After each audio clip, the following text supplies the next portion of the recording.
Hello, hello. I have no idea what I'm doing. Our fearless co-host Jimmy McGill couldn't be with us tonight, so we are doing a solo. I'm your other co-host, Christopher Dickey, and I'm glad to be here with you. This is the Recovery Clinic. We started this because we wanted to have our recovery community find a place to continue to get support and accountability. And so we are excited that we are together. We're going to let it build up a little bit. Like I said, I have no idea what I'm doing. You can see I've got two laptops, or an iPad and a laptop right there. And so please, as we continue to build this, let's share it and we will get going. Can someone comment if you can hear me correctly? Because I'm just on my cell phone, and then we'll get going.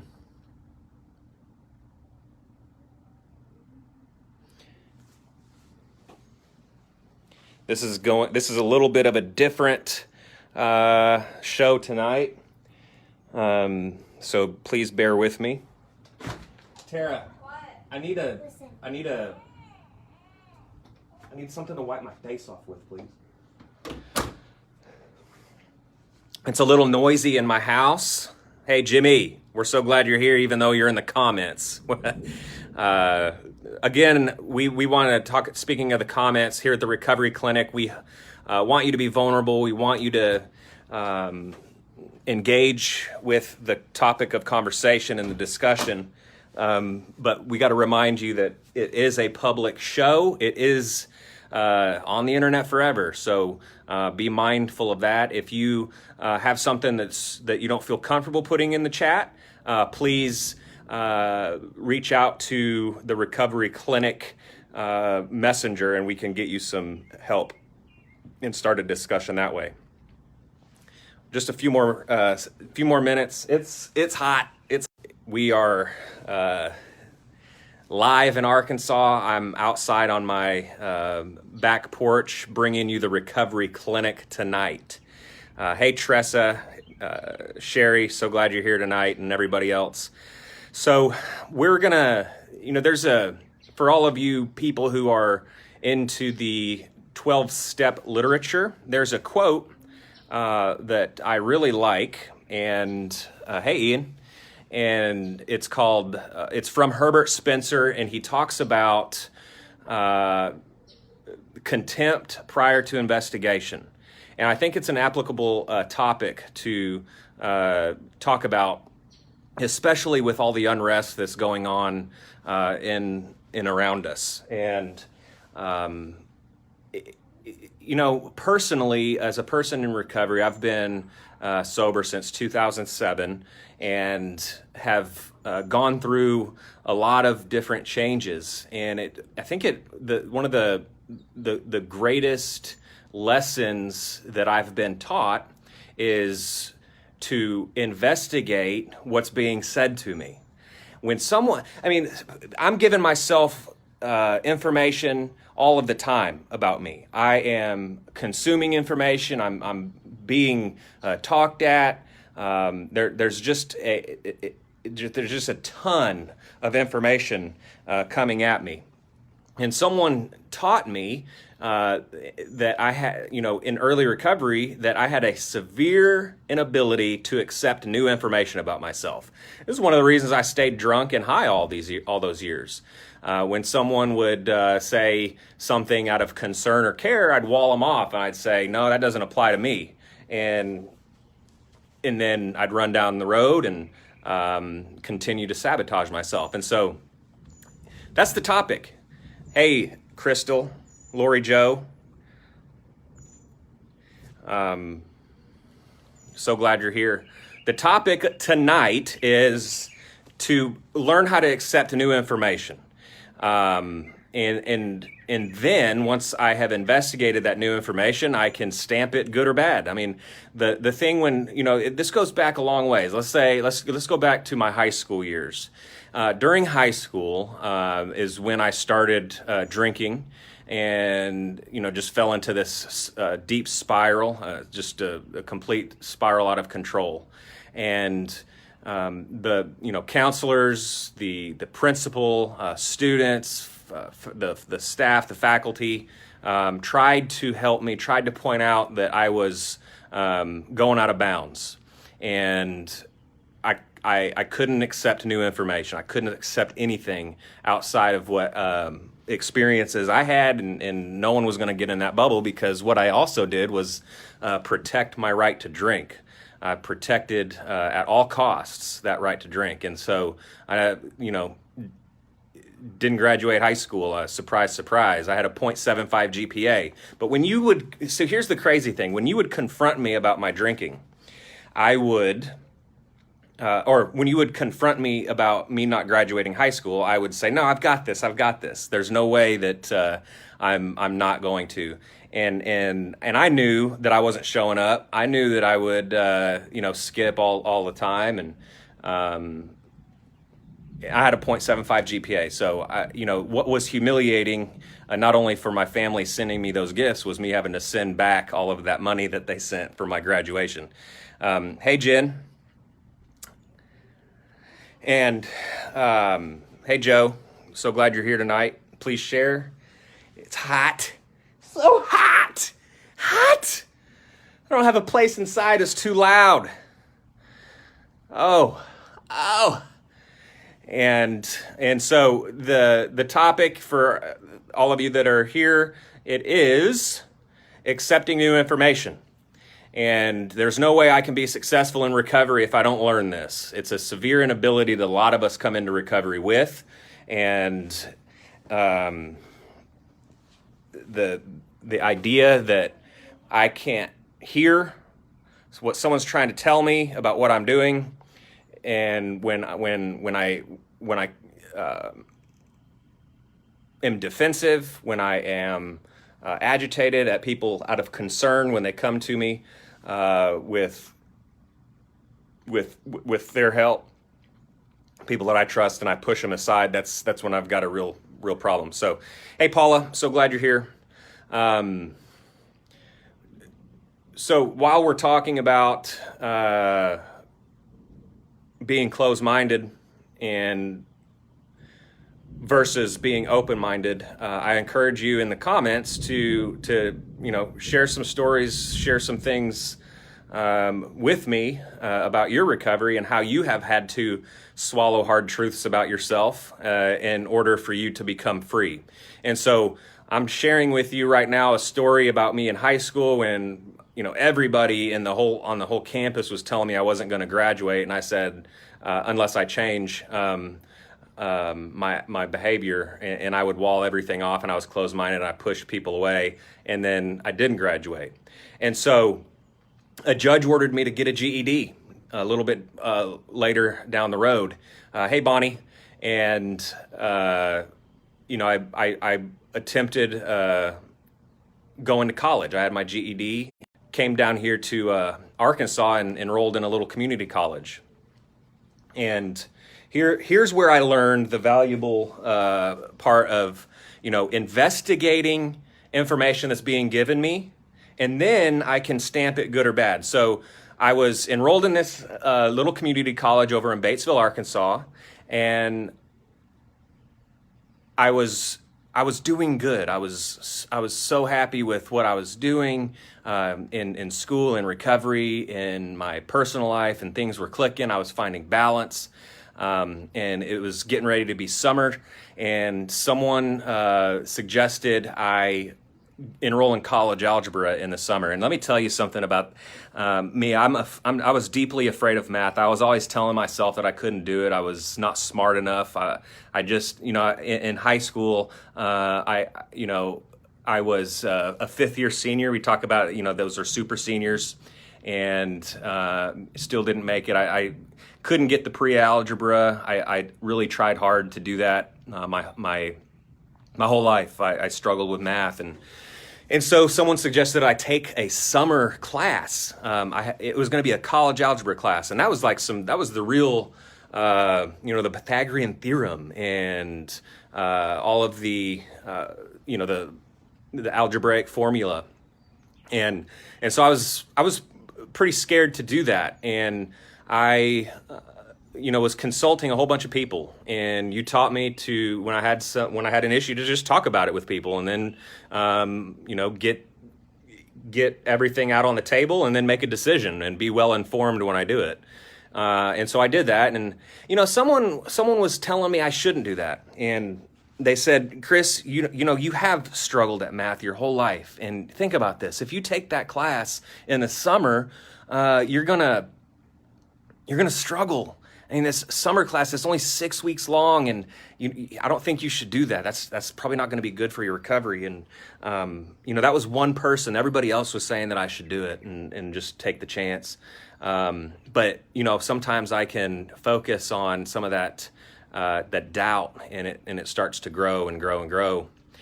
I'm glad I didn't listen to that person. I ended up taking the chance and enrolling in that summer course. There was about 20 of us in there, and I ended up passing that course with an A. And I was just so overwhelmed with gratitude and the support that I was given. I was so overwhelmed with the work ethic that recovery was teaching me, that I show up and I prepare. And so if I had, here's the thing, it seems like I'm just sharing an inconsequential or whatever story about me and my struggle with math, but this is really, hey Glenda, hey Michael, this is really a story about taking a risk in spite of someone. Sometimes naysayers confuse their own abilities with what I can do, right? And then they project that onto me. And that's what I'm trying to say is, investigate new information and then, make an informed decision. And so I took that class, I passed, and the tutor at this college ended up hiring me to tutor college algebra the next semester. Here I struggled with math my whole life. Now I'm tutoring it. Now I'm helping other students that struggle with math. Hey, Billy, so good. Hot. And so I'm in this tutoring center helping other people overcome math. Look, I didn't graduate high school at a 0.75 GPA. Now I'm tutoring college algebra at this community college. And one of the staff members at the college sees me in the tutoring center. I start to, build a relationship with him, and he's the vice chancellor of student services. And so he encourages me to run for student government. I'm like, I don't know about that. They voted me most likely to be on cops in high school. I don't think that I'm a good candidate for any kind of student body voice. And I ended up, again, taking that problem that I thought I had and taking it. It wasn't a problem. It was just something that I had to think about. Someone suggested I do something. So I went and talked about that to a whole bunch of people. And then I ended up doing, hey, Chelsea, what's up with you? And I ran for the student government, and they voted me student government president. It was insane. And so my 2-year degree that I ended up getting is my most cherished. And let me tell you why. That is the degree I didn't believe I could get. It took an army of people supporting me, sustaining me, and encouraging me every step of the way. And I was able to give the commencement address at that graduation as a student government president. And I got to share with them my experiences while I was at that school and the things that as a student government president and student body that we got to do together in some of the changes that we made on campus for student life, which was pretty incredible considering if I had listened to that person that said you shouldn't enroll in that summer math course because it's just going to be too hard. It's going to cause you to, have to study a lot and all that kind of stuff. If I would have listened to that, I wouldn't have made, that kind of impact in my life by showing up and taking, life's a risk. I may have showed up and ended up, failing and having to take it over because I wasn't ready to take it in the summer. But that wasn't the case. Lori Joe, some can see us in a different light than we see ourselves. Yes. And that's what I'm so thankful. All of the things that I really have that are beautiful in my life have came in the form of suggestions. And I love that. That, for instance, in 2009, I stopped smoking, and someone suggested that I get into long distance running. It was my father-in-law.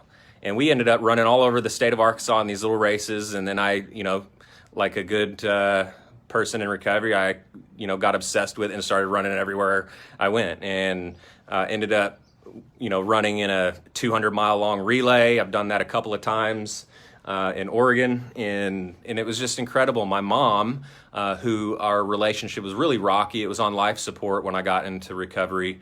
She signed up to be a volunteer in this 200-mile long relay, and was, towards the end of the race, her volunteer post was at a leg that I was running, and she got to be there and see me coming in and she got to hand me a towel that, I needed when I was, really sweaty like I am now. But those types of things that happen, I think, are as a result of me taking my time, sitting down, looking at the information that's being said to me, and then making an informed decision. I think what we're seeing a lot of right now is reaction, and I'm guilty of it too. I've reacted in the last couple of months. I've done some things that I'm not proud of, but I think it's a good reminder to us that we sit back, breathe, and then respond. There's a reason why first responders are called first responders and not first reactors. And can you imagine, a bunch of people showing up to the scene of an accident and just, in panic and out of control, causing chaos? And there's a reason why they're called nuclear reactors, because they blow up. And so I'm trying to respond more. And hey, Dakota, Kaylin. And so a lot of beautiful things have happened as a result of me, accepting new information. Another thing too, when, someone, what I have to say too, and I think a lot of us in here can relate to this, I'm extremely grateful for people who cared more about my life than hurting my feelings. The people that gave me truth when I needed it. When they saw me running for the cliff, when they saw me getting ready to, fall off the edge, they shared some truth with me. And I'm coming up with a blank on an example, but what I mean is, people in my life have taught me to question, why would someone say this to me? Why would someone be saying these things to me? And I've got to really think about, because instead of getting defensive, for an example, my wife and I, when we get into, kind of a disagreement, the cool thing is we don't get into fights anymore. We've learned how to communicate. When I say fights, I'm talking about like the knockdown, drag out, screaming matches. We don't do that anymore. We have learned to separate, or me anyway. I've learned to, when I am feeling upset, I will walk away, breathe, and then I can hear what she was telling me. And that's kind of the point of it is, instead of reacting, I can learn how to respond. And most likely, she told me some truth and it hurt, because I was taught if it hurts, you're not living right.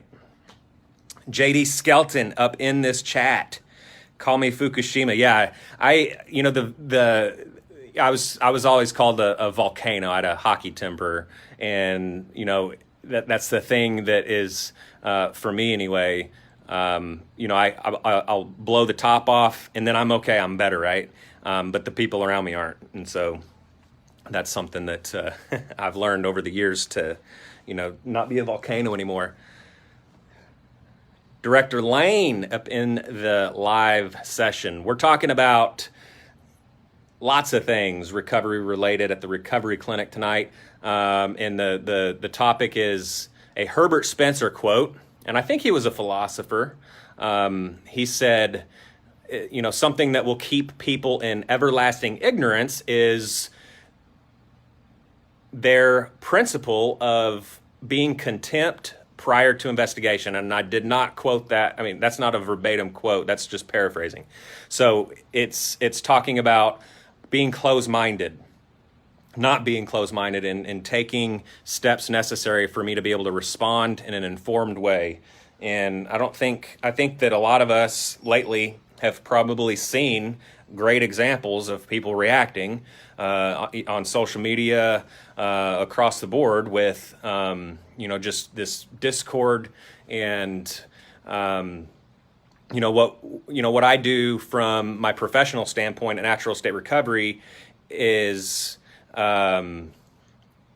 amid all of these things that are going on the outside of us, we've got to come together for our mental health, our balance, our unified efforts to overcome anything that comes at us as members of recovery. These things that are going on,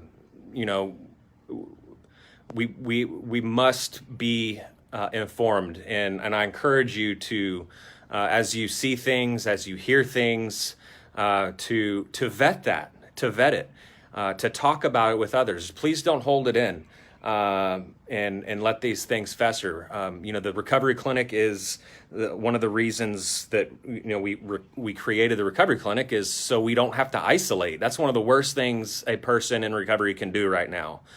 Is isolate themselves from the wonderful fellowship that is recovery. Jimmy's saying that I kicked Jimmy out, and that's a very Jimmy thing to say. You sit in the comments. You don't have the microphone. I've got the microphone. Come in here and heckle. Come in here and heckle. Bonnie, we love you. And so, things that we're seeing, like I heard something really good today. They said, when we were wrong, we promptly admitted it. Not when we were wrong, we promptly justified it. So remember that. It is hot out here, guys. It's hot. Ladies and gentlemen, the temperature is up on the Recovery Clinic. The solo is definitely different without Jimmy. We'll be tuning in on Wednesday at 11 a.m. We got a great show planned for you all. And so please be there for that. Tell me, the people that are listening, the people that want to engage, what is something that you have overcome when someone has given you truth that you didn't want to hear, that you ended up walking away and thinking about it and being like, dang, they're right. If I don't change this, that, I'm going to mess up big time.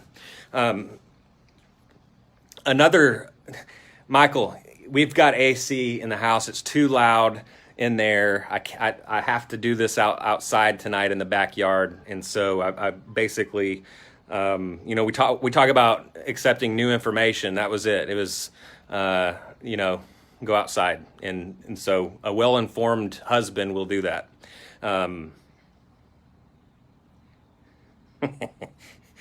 I'm not telling that behind the pulse story. You know why? Because I have to hold my phone up, and I'm a man, like, when I tell a story, I like to be animated, and so I can't do it right now.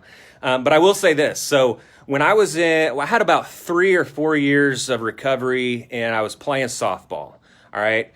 I had a big identity in sports in high school, and addiction, active addiction robbed me of those. I showed up to baseball tryouts in my sophomore year drunk and walked out to the parking lot and gave it up just like that, just like I had changed my mind. But, it really hurt. And so I later on, when I got a chance to play in the adult slow pitch softball, I was out there playing like I was in the World Series, Game 7 in Batesville, Arkansas, out there with dirt clots all over the place with, you wouldn't dare dive for a ball out there. You'd cut your chest open because of the rocks. But, I was living my glory days playing adult slow pitch softball, and I was all in. I'd be down there and was kind of not paying attention to all the people that were drinking around me. And after a couple of seasons of that, I was telling somebody that what I was up to, and this person had been a sponsor of mine, and we're still really good friends. And I was sharing with him about I think what happened was I left a meeting early, and he asked me where I went, and I told him that I was going to a softball game, and that's when he said, Chris, you are playing with fire. Going out there, leaving meetings to go out there and play, and them, being drunk all the time might not be a good fit. And I was so mad. I was so mad. He didn't know what he was talking about. He didn't know me. And I was just, throwing my little fit, adult temper tantrum. And then the next game I went out there and I could see. I actually saw everything that was going on. I'm like, oh my goodness, I'm out here obsessed with adult softball, which I love it. It's fun. But I was like trying to be a professional I'm not going to Orlando to play in the World Series of adult slow pitch softball. That's not what I was going to do. And so I had to make a decision, and I said, look, I'm not going to risk my life anymore. And while I was bitter, I said, okay, fine. I'm not going to go out there anymore and put myself in that position. And for these people that are just going out there looking for a reason to drink, and none of them were really taking it as serious as I was after I was out of my denial that I was in. And they ended up banning, like a couple years later, they ended up banning alcohol out at the complex where they played, and then I started playing again for a church league. And when you talk about them putting sports first. Hey, Matt Burks! Yeah, so I was, the decision I had, they didn't know what I was they didn't know what I was going through, right? I was, living my glory days out there playing softball, but, the cool thing is I had somebody in my corner that was willing to hurt my feelings in an attempt to save my life. And what I've realized after, being willing to accept new information, because the old Chris would have walled off and been closed-minded and developed a resentment and took my toys and went home. And I would have ended up getting drunk over that. And I no doubt I have done stuff like that before. And this person in my corner could see around the corner for me. And I trusted that. I trusted that he knew what he was talking about. I trusted that he could see me better than I could see me. Because here's the thing. I can see you really well. I can always see you in what you're doing. But sometimes I'm blinded by what I'm doing. And this person saw something that I was involved in and helped me correct that behavior. Something that, it's hard to, early in recovery, it's hard to imagine that how can playing softball be connected to me taking a drink again or a drug? And it's not softball. It's the behavior that I was unwilling to correct that's going to get me drunk. Me being contempt prior to investigation. You got that line off Chelsea. You're always taking stuff from Chelsea. You got to give her more credit. She's behind the scenes, dropping them gold nuggets in your pocket.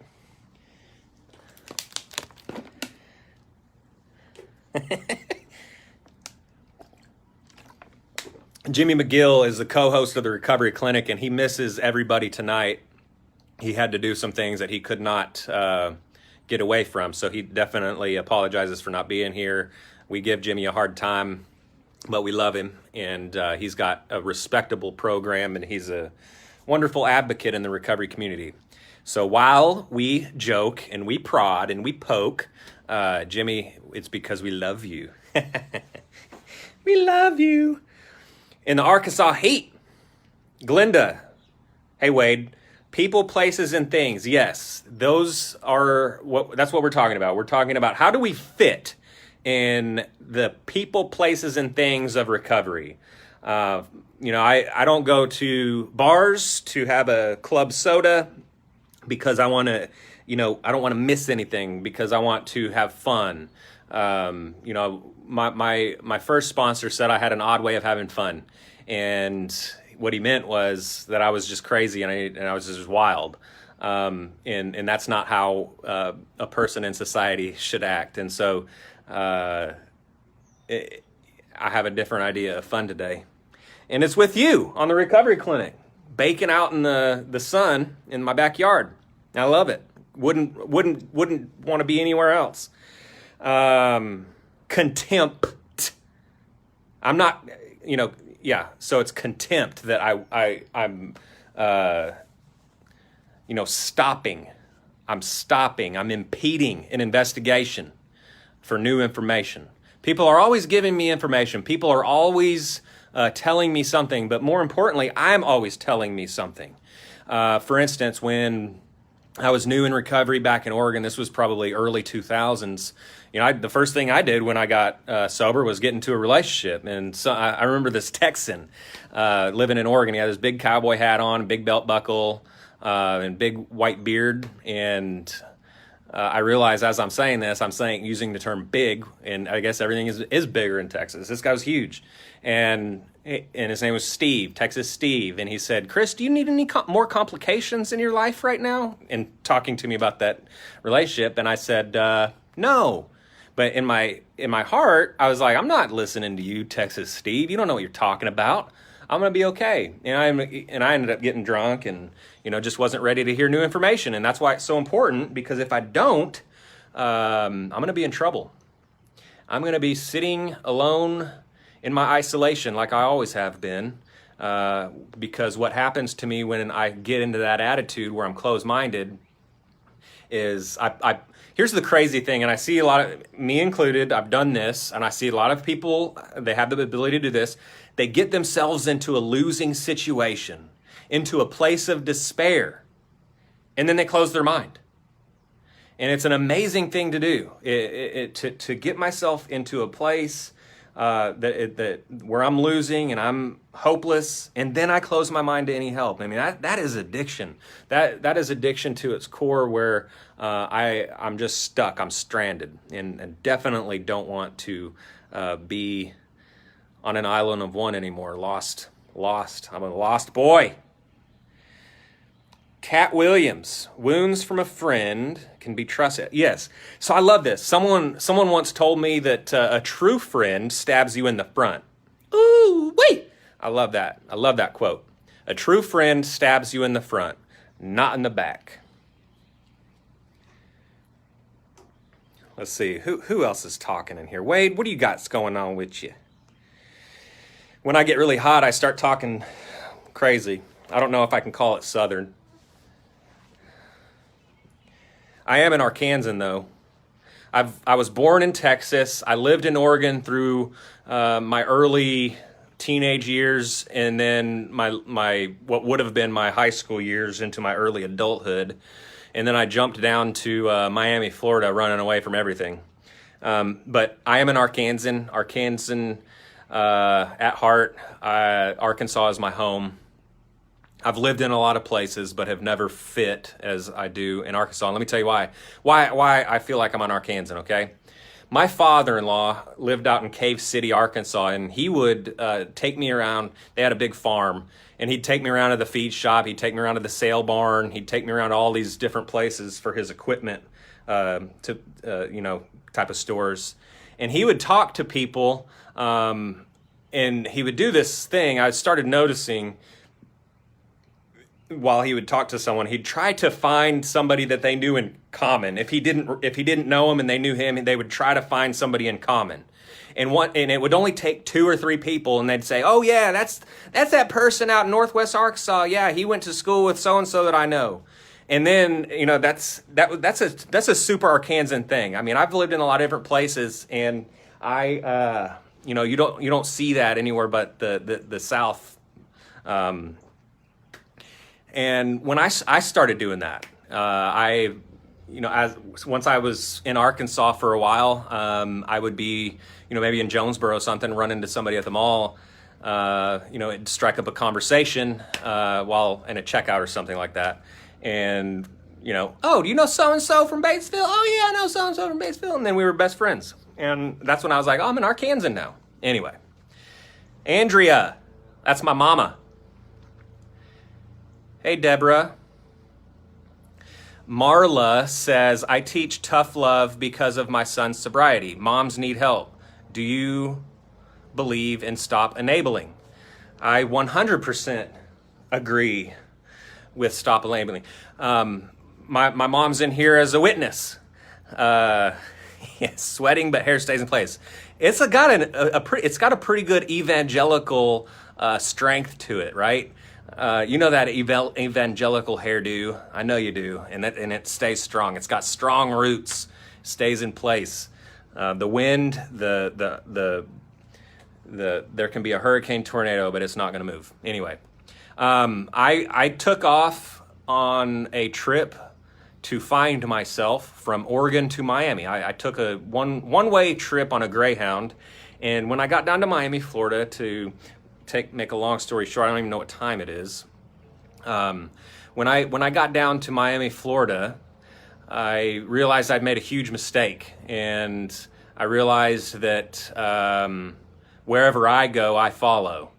And so I called home. I said, "Mama, I made a big mistake." And she said, "I love you very much, son, but I can't continue to watch you kill yourself in an active addiction." And while I always get emotional talking about this, but she said, "While you are down in Miami with no resources, you're going to have to figure it out. And I love you, but you cannot come back here to Oregon and live with me." And, I got off the phone. I was really angry. I was really sad, really, just confused and lost. And, over the course of a couple of hours, something happened. I'm looking around in this room, and I realized that every time I would get myself into a bad spot, I would blame somebody, and I would play that victim card. But you don't know. And my blame-o-meter was going off all the time, except that day. I looked around, and I was the only one in the room, and I was the only one to blame. And I was able to look at my behavior from an objective standpoint and say, okay, well, you got me, kind of like deal like, I surrender. I mean, I did all this. I'm here because of me. And all of these things, we talk about the great wave of the past rolled right over me, and I could see my part in every single bit of it. If you showed me the surveillance footage when I was telling you that I didn't have any part in these situations, and you showed me the surveillance footage, I was the one that was on camera pushing over that first domino. And so down in Miami, I realized that I'm the manufacturer of my misery, and so I could do something with that. And I started to pick myself up and put the pieces back together. So yes, I do believe in the stop enabling approach. There's a difference between enabling, being judgmental, and condemning. There's definitely a difference. To stop enabling doesn't mean to stop loving, and doesn't mean to throw someone out on the street. It doesn't. It just means that my mom stood up for herself for once. She had always stepped out in front of the fire. she stepped out in front of the gunfire and tried to block me from getting hit. And what we both realized was I was the one doing all the shooting. And she, I to this day, I mean, I'm a parent, and to this day, I can't imagine the amount of courage that took for her to take that stand, and stand up for herself. But I'm so grateful she did, because I think she saved both of our lives. Paula Cunningham. It means I love you, but I can't. Yeah, absolutely. Michael Tyson, they got you on camera, man. You can't go anywhere without being on camera. Check that out, Justin. You like that? There you go. Fix that up for you. Will someone tell me what time it is? I don't know. 6:44? Okay. Does anyone have any issues, challenges going on? We're about to wrap this up, and I'm going to get back into the air conditioning.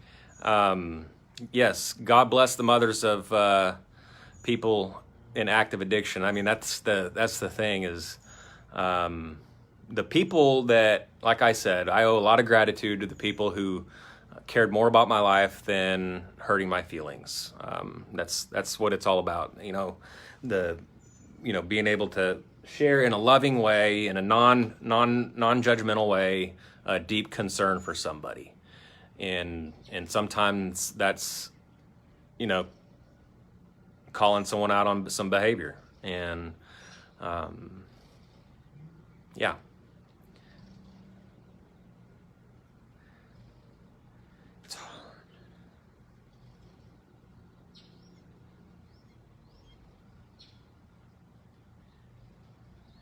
Yeah, Deborah, I certainly understand what you're saying. I mean, yeah, I don't know. I don't know. I don't know why some things happen the way they do. And I wish I could give you a big hug. By the way, when are hugs coming back? Those, hopefully the cancel culture hasn't shut down hugs, because I need hugs. I need hugs in my life. Thank you, Sherry.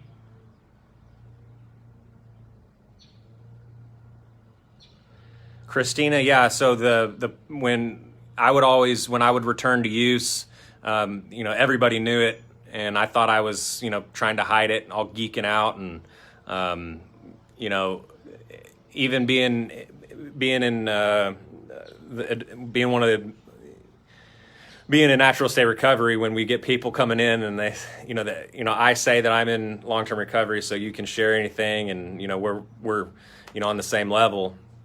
It's still. I was just talking to Jimmy about this the other day. Is that I don't look the same as I used to. I don't sound the same as I used to when I got sober, and I certainly don't smell the same. And so, people in early recovery still sometimes, want to think that I don't know what's going on, and it's up to me to continue to create a place that's safe for them to share, because there's, we're not creating a place of shame. We're not creating a place of condemnation. A person has to feel comfortable and safe to say, hey, yeah, I messed up. And while even with a safe environment like that, sometimes addiction doesn't let me be truthful in with myself. I got to continue to make that place a place of safety and what else? Unity. That's what I was trying to say. Thank you for sending hugs. It's not the real thing, but it will do. It will do. To anybody who has lost someone to addiction, to anybody who has a person in active addiction that they love and care about, as a recovery community, everybody, please think of them. Wrap our digital arms around them. it's something that's unfathomable. It's impossible to go through, but somehow we continue to put one foot in front of the other and, face the day. And so I encourage everybody to reach out to those who are struggling, to reach out to those who have that hole in their life from losing somebody, and just help them plug it with love and compassion and empathy. And so I wanted to say that. I just love all of you too. I mean, on the real, we've had some fun tonight. It's hot. I'm sweaty. You're watching me use a towel to wipe everything down, and but I just wanted to let you guys know that I do love you. The recovery clinic is what it's meant for, is to continue to provide support and accountability to one another. And if we're doing that, I've been out of balance. I've suffered this last couple of months. I've had bouts of depression come back. I have had heartache, losing more people to overdoses. I've had heartache to where, quite frankly, our country is right now. I'm not going to get into any of that, except just identify what I'm feeling, what I'm seeing, and I've got to, as a person in recovery, continue to apply the recovery principles. And so when I am consuming all of these things on social media, watching the news, engaging in the discussions, and when they become an issue and I start obsessing, I've got to step away. I got to walk back, just like I've been taught to do on anything else. And I've got to, guess what? Stop thinking of myself. I've got to find somebody who's hurting and go see how I can be of service. The question that I'm going to leave everybody with, and then we're going to go enjoy our TV dinners, is this. The question: what am I packing into the stream of life today? What kind of positive energy am I putting out in the world? What actions, what activities am I engaging in that betters the life of somebody else? That's it. Let's do what the recovery community has taught us to do. The fellowship is a wonderful place of inclusivity. It's a broad highway of people coming together and being able to overcome active addiction. This is something that I couldn't not put something into my body that changed the way I felt. And you taught me how to live a life that is where I can be comfortable in my own skin. I definitely didn't do it alone. You taught me how to show up. And then once you taught me how to not put anything in my own body that was going to change how I felt, you taught me how to build a life that I had always craved, that I thought was on the other side of the fence, that was beyond my arm's length. You taught me how to do that. And because you engaged in those questions that I just posed, I want to challenge everybody to show up for somebody, to spend a few minutes putting positivity in someone else's life, right? Isn't that what it's all about? Cat, yes.